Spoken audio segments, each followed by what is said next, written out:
Welcome to my beginning watercolor tip 8, getting the most out of your brush. In this video I'll demonstrate how changing the position of the brush can alter the resulting brush strokes. This is a very simple video and I'm going to make different brush strokes by changing the position of the brush. I'm holding my brush as you normally would at a right angle to the direction of the brush stroke. Now I'm going to slightly rotate my brush so that it's less than a right angle, and the resulting brush stroke is going to be narrower than if I had it at a right angle. And the more I turn that brush, the more narrow my brush stroke is going to be. I can keep rotating my brush until it's parallel with the direction of my brush stroke, and I'm going to get a brush stroke that's no wider than the thickness of the brush. Now I'm going to make a brush stroke that's going to change as I make the brush stroke. I'm going to rotate my brush as I make the brush stroke, and it's going to taper to a point. I'm going to make that mark again. So I started with right angle, and as I draw my brush to make the brush stroke, I rotate my brush and it makes a point. I can gradually change that width to narrow, and I can change it back to thick with one brush stroke just by rotating the brush. Here I'm starting with a narrow brush stroke and I'm rotating it to make a wide brush stroke. So you can use these in different areas where you need a brush mark with some varying widths. This could be anywhere. It could be on the side of a building, it could be on rocks, it could be in water. You don't need to take a little paintbrush and paint a shape like this. You can make shapes such as that with just by changing the position of your brush. So now what I'm going to do is I'm going to take that same brush and I'm going to drag it on the side of the brush. It's at a right angle to the direction of the brush stroke, but it's on the side and it's giving me a textural quality. By dragging that brush, it's giving me a dry brush effect and gives this nice textural quality. And I can turn it and go against the bristles of the brush and give me a little bit different dry brush effect. So this is handy to use on all kinds of surfaces, like the ground, rocks, trees, buildings, and water. And it's with the same brush that I did the other brush strokes with, but because I've changed the position and the manner I'm holding the brush, it's giving me a dry brush effect. Now I'm just using this brush, using the corner and doing little flips and just making little shapes and little marks, just to give a sampling of the types of brush strokes you can make with one brush.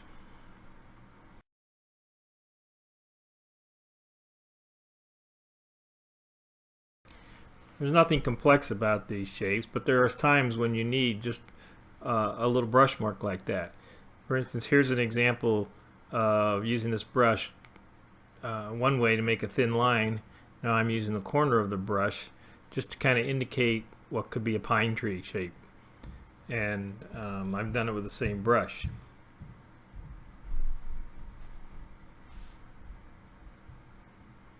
Indicating something like a hillside behind. Again, this isn't anything fancy. This is just trying to demonstrate the different brush marks and uses that for one brush. We have a tendency to take smaller brushes and try and render shapes like this instead of just making a statement with just one brush stroke and be done.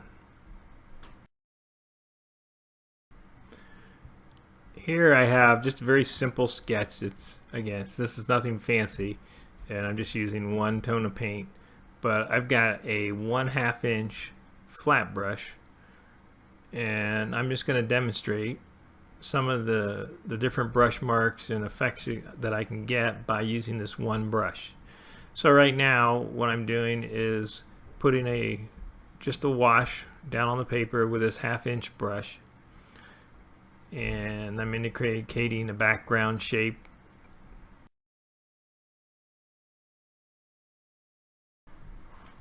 And I'm using this to indicate a tree line back here behind this barn shape. And it's just a solid tone that I'm applying. But I've changed the angle of my brush a little bit to give the indication of treetops.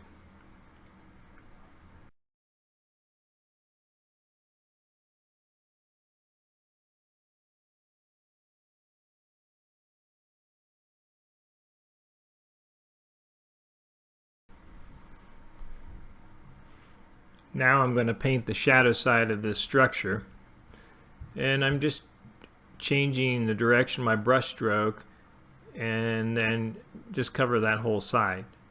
So it's very easy to do with a flat brush just by a few brush strokes, and sometimes we'll take a small round brush and try and render what I've just done with just a handful of brush strokes.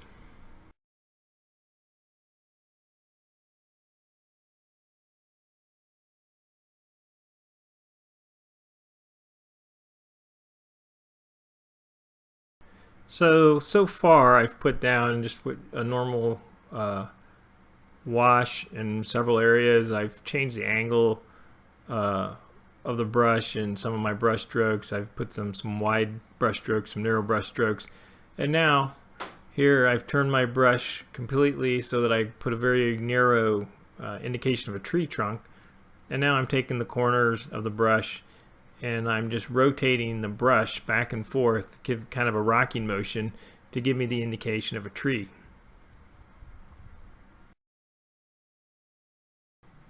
Here again, I turn my brush just to give me a narrow tree trunk, and I'm taking that corner of that brush and just making a mark that gives the indication of the foliage on the pine tree.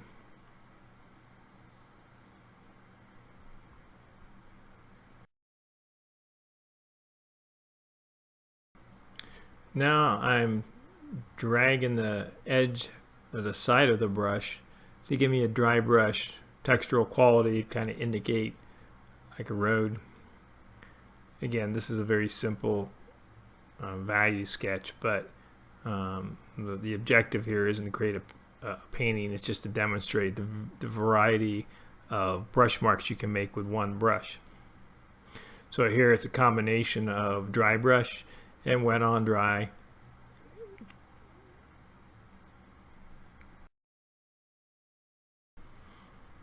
Just put in a darker wash down, and now I'm going to use this brush and I'm going to give some texture to it. So to do that, I'm just going to tap the brush against my hand and give a splatter to bring some texture into the painting.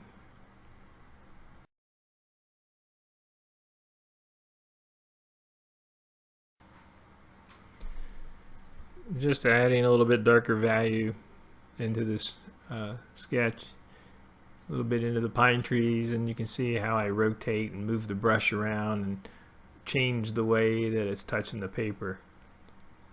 So I can rock it back and forth and hit it with different corners of the brush, and it just kind of gives a randomness and almost a natural effect to it. It's hard to get the same qualities, I feel, if you're using like a small brush and trying to render or shapes like that. It just doesn't look as fresh, doesn't look the same, or it's not as painterly. By learning to use the brush at different angles and different parts of the brush and make single brush marks and leave them alone rather than try and render everything out, you'll get a much more fresh painting and a looser style of painting. And don't forget, you can work wet on dry or wet on wet, and that'll give you even more options for the types of brush strokes you can achieve. And that's my tip, getting the most out of your brush. The same thing applies with round brushes as it did with this flat brush. So there's countless brush marks that you can make with one brush just by changing the way you handle the brush. I hope you enjoyed this, and thank you for watching.